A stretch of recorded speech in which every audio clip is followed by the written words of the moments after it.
Thank you for joining us for CBN NewsWatch. I'm Ephraim Graham. And I'm Heather Sells. The situation in Yemen continues to deteriorate, and Iran is at the center of the latest development. The U.S. is now moving ships from the Persian Gulf and the fight against ISIS to another Mideast crisis. Dale Hurd has our story. The Pentagon has ordered the USS Theodore Roosevelt to head to the Gulf of Aden off the coast of Yemen. The aircraft carrier will join other American ships ready to stop illegal Iranian weapons shipments to rebels fighting in Yemen's civil war. We have seen evidence that the Iranians are supplying weapons and other forms of support to the Houthis in Yemen. That's the kind of support that will only contribute to greater violence in that country. President Obama once called Yemen a success story in the war on terror.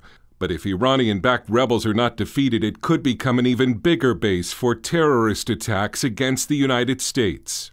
Iran's role in aiding a rebel army next door to Saudi Arabia shows that it is a regional threat to peace and makes it even less likely Congress will support the president's nuclear deal with Iran. I think Barack Obama's deal is deteriorating before our eyes. I don't think there's a snowball's chance in that a Congress is going to approve this framework the way it's set up. In fact, some Republicans want to link the Iran nuclear deal with Americans the Iranians are holding in prison, including Washington Post reporter Jason Rezaian and Christian pastor Saeed Abedini. Iran is also holding and has reportedly tortured former U.S. Marine Amir Hekmati.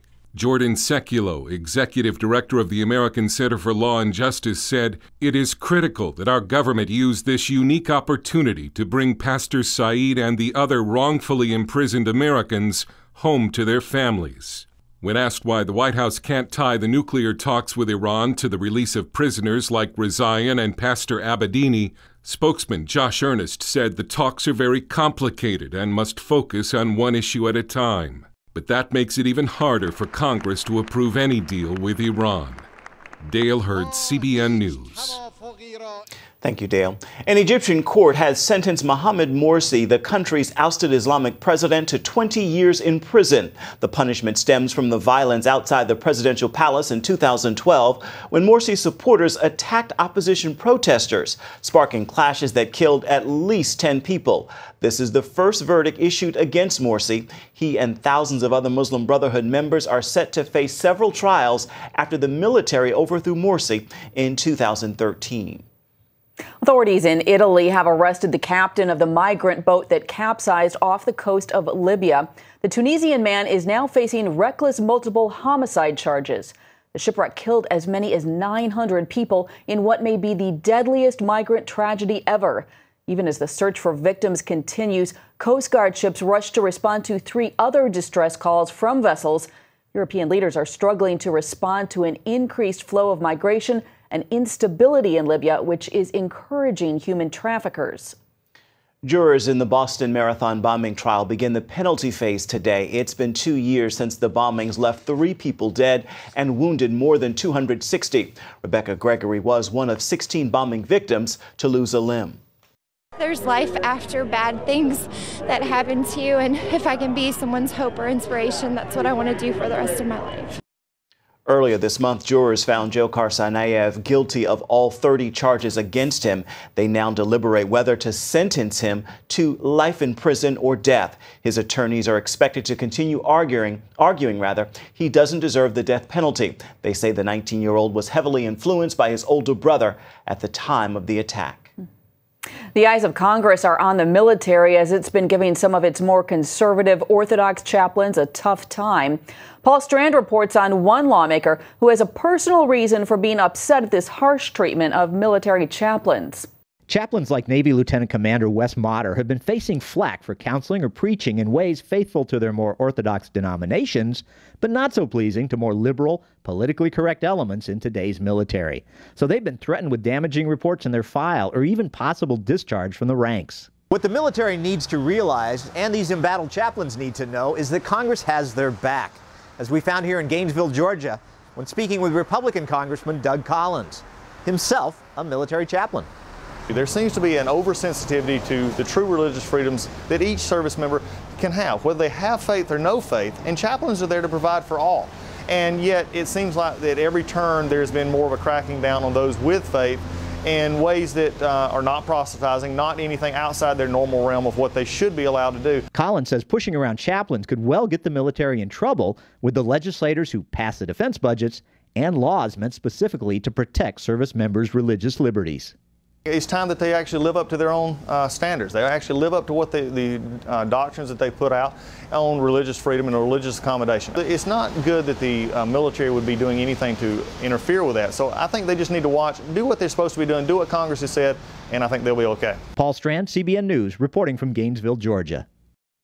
Hillary Clinton made her first trip to New Hampshire since declaring her candidacy for president. It came after 17 potential Republican candidates visited the Granite State, many of them blasting Clinton. I think that her dereliction of duty, her not doing her job, her not providing security for our forces, for our diplomatic missions, should forever preclude her from holding higher office. So far, Mrs. Clinton has been holding low-key campaign events, meeting with small, hand-picked groups of supporters. But one reporter did manage to sneak in a tough question to Clinton in New Hampshire, asking about a possible financial scandal. You know, those issues are, in my view, distractions from what this campaign should be about, what I'm going to make this campaign about. And I'll let other people decide what they want to talk about. I'm going to talk about what's happening in the lives of the people of New Hampshire and across America. Thank you all. Well, meanwhile, a new book could cause major problems for Clinton's presidential run. The book is called Clinton Cash. It's a detailed investigation into donations made to the Clinton Foundation by foreign entities. The New York Times reports author Pete Schweitzer says those foreign entities made payments to the Clinton Foundation and to Bill Clinton through expensive speaking fees. And they got favors in return from the State Department while Mrs. Clinton was Secretary of State. The Times reports that Schweitzer gives examples of how the process worked, including more than $1 million in payments to Bill Clinton by a Canadian bank and major shareholder in the Keystone XL pipeline around the time the project was being debated in the State Department. The book will be released May 5th, and it's already causing a big stir in political circles. Several storms on the East Coast are making life difficult for more than 50 million people. From Florida to New York, thunderstorms, high winds, and hail have disrupted both traffic and pedestrians. In Atlanta, one woman died after a tree crashed onto her house. The rain has caused flash flooding in some areas and in Alabama. The winds were so strong they blew trains off their tracks. This particular weather system has produced more than 400 severe weather reports since the weekend. Well, many cancer patients experience extreme exhaustion from their treatment, and this fatigue is especially difficult for women responsible for running a home. But as Lori Johnson shows us, many of them are getting help with the housework for free. Despite her ovarian cancer, Stacy Schwinghammer resolved to be strong for her children. Whatever energy I had, I needed to use to keep their lives normal and consistent with routines that they were normally used to. And then, of course, when they went to school, back in bed I went and just didn't move until it was time when they got home. Cancer treatment, especially chemotherapy, drains your energy, sometimes for weeks on end. Many women don't even have the strength to clean their homes. Now they're getting help. Free maid service once a month for 4 months. An idea that grew from one Dallas cleaning business. So I did it as a company policy for many, many years. And then fast forward years later, I turned that company policy into a nonprofit. And now we have maid services all over the country that are donating free house cleaning to women with cancer. Over 1,000 cleaning services from all 50 states are on board. You know, a lot of times patients don't want to have family clean their home. They don't want to have their best friend come clean their home. And having a stranger sometimes do that is a little bit easier. So far, 15,000 women have received this gift. My whole world changed just knowing I could count on them. Cancer patients or cleaning services that would like to get involved can find a link to the Cleaning for a Reason website at cbnnews.com. Lori Johnson, CBN News. Seen before until now, video of a Muslim mob on a grisly rampage in Niger. George Thomas brings us this CBN News exclusive next.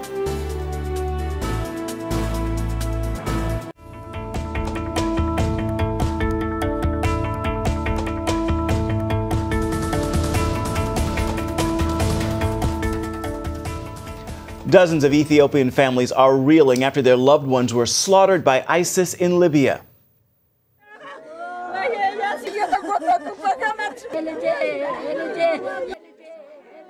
Several wakes have already been held by grieving families in Ethiopia. The Islamic State shot and beheaded 28 Ethiopian Christians over the weekend, releasing a video of the bloodshed. In the video, a mass fighter delivers a long statement warning Christians they won't be safe until they embrace Islam. Ethiopia's government has declared 3 days of mourning in the predominantly Christian country.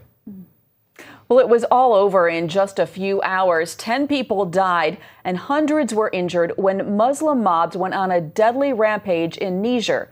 These radical Islamists also destroyed dozens of churches and several Christian homes. Now, 3 months later, Christians there are moving forward, still preaching the gospel despite the dangers. George Thomas brings us this exclusive report. This is exclusive, never-seen-before video of dozens of angry Muslims attacking, then burning Pastor Musa Isa's church. They took pews, Bibles, chairs, and sound equipment, then set them on fire. They did this while chanting Allahu Akbar. I felt so sad. I started to cry. The cell phone video also shows the crowd beating a church member. I feel horrible when I watch the video. I ask myself, why? Why did they do this to us? What did we do to deserve this?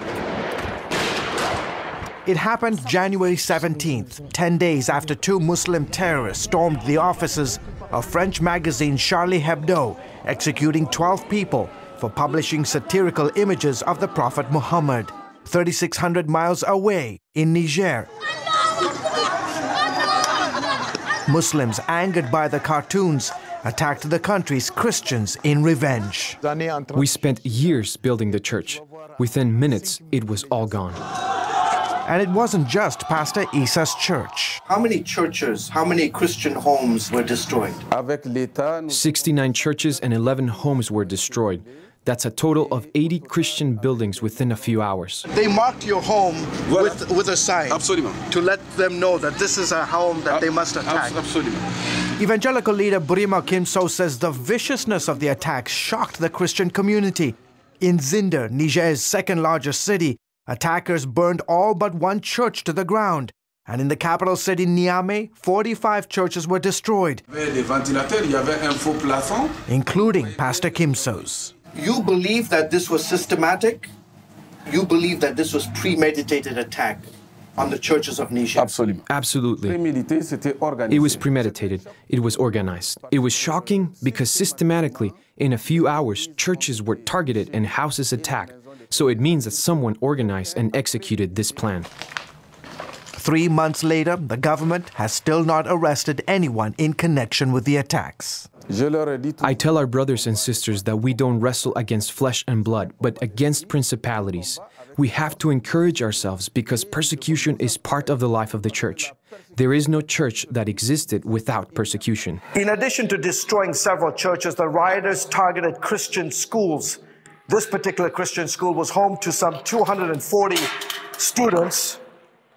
The majority of them were Muslim. And as they ransacked each classroom, they left behind a message on the blackboard. This one reads, "There is no God but God, and the Prophet Muhammad is his messenger." Well, I think they tried to. One of the teachers, David Bai, now helps oversee rebuilding efforts. I think this message on the blackboard, they're trying to tell us that we really don't belong here. This is a Muslim area and they want to keep it pure for them, and they don't want any Christians here. An accusation Muslim leaders here flatly deny. Islam is a religion of tolerance and peace. In Islam, we are not familiar with such acts of violence. Boubacar Seydou is a key leader at Niger's largest mosque. He allowed CBN News to attend and document Friday prayers. In his first television interview since the attacks, Seydou denied that Muslims were involved in the attacks. Muslims did not take part in these attacks. Sure, there were many Muslims protesting the cartoons, but no one pushed them to attack churches. I'm sure if we arrested some of those involved in the church burnings, you discovered that in fact, Christians were among those taking part in the violence. This is what is left of our bedroom. All our stuff was in here. Pastor Zachariah Jadi, whose church and home were among those destroyed, says it's ludicrous to claim Christians were involved. The mob kept chanting over and over in Arabic, "God is great, God is great," as they robbed and burned my home. I've lived with Muslims all my life. I know a Muslim when he stands in front of me. By the way, the government is in negotiations with members of the Christian community to try and figure out how on earth they're going to rebuild all these churches. In the meantime, with so much of this place still in ruin, churches like this one, folks are gathering every Sunday right behind the cross. Pastor Jadi's wife, Ruth, holding her burned Bible, has forgiven the men who committed this atrocity. My prayer is that they would come to know Jesus and the Lord would touch them, even in a dream. I want God to do to them what he did to Paul the Apostle when he persecuted Christians. God touched him on his way to Damascus. I want those men to experience the same touch from God. That is Pastor Isa's prayer too. Today he spends time developing closer friendships with several of his Muslim neighbors who actually fought back as the mob destroyed the church and his home. When the first and second wave of rioters came, some of my Muslim neighbors stood in front of the church. But as more rioters attacked with deadlier weapons, it became too dangerous. So I told my Muslim neighbors to let them in. Pastor Jadi says the threats have not subsided. He's all right with that, though.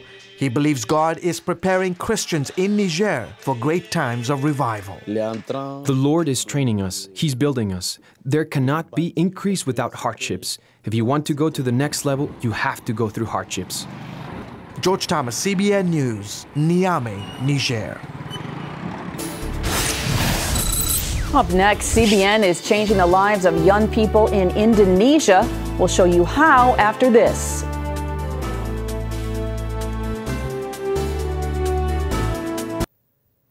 Poor and unschooled children in Indonesia are getting a free education thanks to CBN. Not only are the children learning to read and write, they are also being taught godly values. Lucille Talusan brings us that story now from Jakarta. Rini was in 8th grade when she stopped going to school. Her parents did not have the money to pay for her education. Other children residing in this poor community near Jakarta had a similar experience. Unschooled, they lived without purpose. CBN social workers in Indonesia responded by establishing a school that gives free education to children like Rini and her friends. At first, I was not really interested in studying. I was lazy and rebellious, but my father ordered me to go back to school. And now, I like coming to this school because aside from the regular subjects, I enjoy learning different skills. Here, the students are taught how to make the design on the batik, which is the material used to make Indonesian traditional clothes. And this is a skill taught to the students to empower them and to help them earn a living. Kindergarten students learned values by watching Superbook. Bobby Gafour is the head of the CBN school. 95% are Muslim students. Every race, every ethnic, and every religion, they can come to our school. The way we reconcile about the religion, we just teach them about the Christian values. Parents like Maria are happy with their children's development. My son's behavior has improved. He can now be friends with everybody. He tells me there's this good guy, Isa Al-Masih. He can heal. He can make people see. Maria was inspired by her son's words. Though a Muslim, she asked the school staff to pray that the lump in her breast would disappear. I am very happy that they can pray for my healing. Prayer is an expression of love. Thank you for your help and encouragement. The school is helping to transform the hearts and minds of the students. I am very satisfied with how they are helping my daughter. Before, she did not help me, but now her behavior is changed.